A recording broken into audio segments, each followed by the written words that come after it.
जब ये नहीं कह सकता कि मैं इसका सपोर्ट कर रहा हूँ या मैं इसका विरोध कर रहा हूँ। विपक्ष का अलग से कोई प्रधानमंत्री नहीं होता या विपक्ष का अलग से कोई गृह मंत्री नहीं होता। आपके बारे में वो सच हो सकता है, हमारे बारे में आप कैसे स्टेटमेंट कर सकते हो भाई?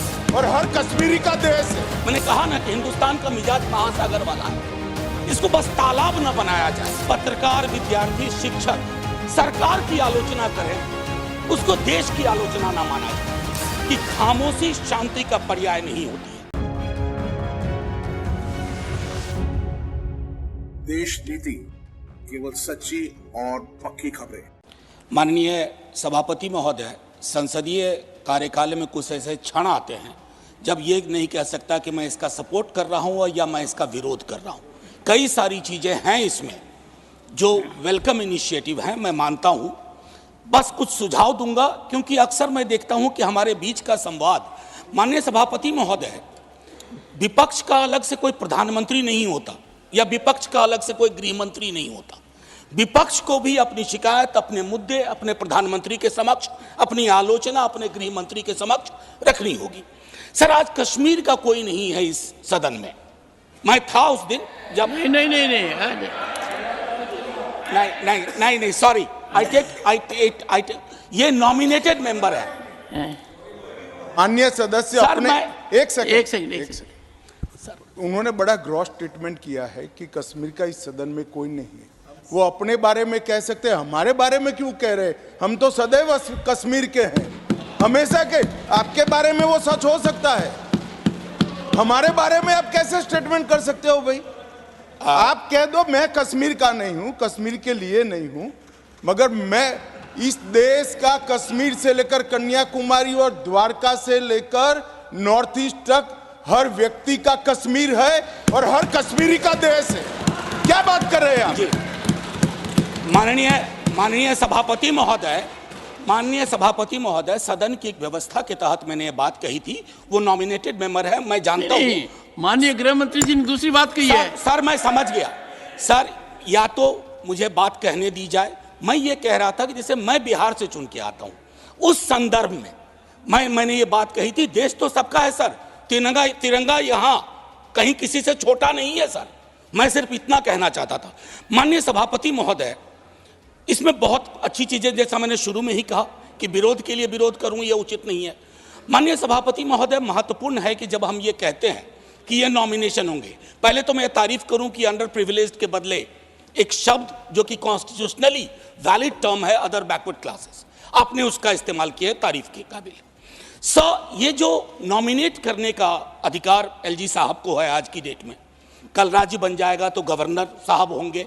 क्या ये स्टेट असेंबली को डेलीगेट नहीं होना चाहिए? और अगर करना चाहें तो on the aid and advice of, ये व्यवस्था मैं समझता हूं कि होनी चाहिए थी। तारतम्य थोड़ा टूटा है, लेकिन फिर भी मैं अपनी बात कहूं। आरक्षण को लेकर के भी हम पीस मील में करते हैं। हर सत्र में मैं देखता हूं कुछ बिल आते हैं।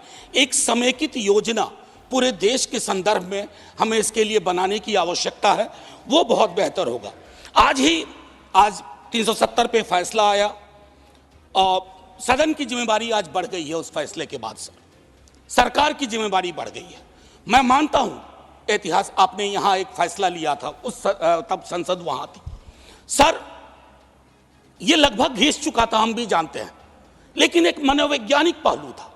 मैं आग्रह करूंगा सरकार से कि उस साइकोलॉजिकल हीलिंग की भी कोशिश होनी चाहिए, और ये हीलिंग हो सकती है सर।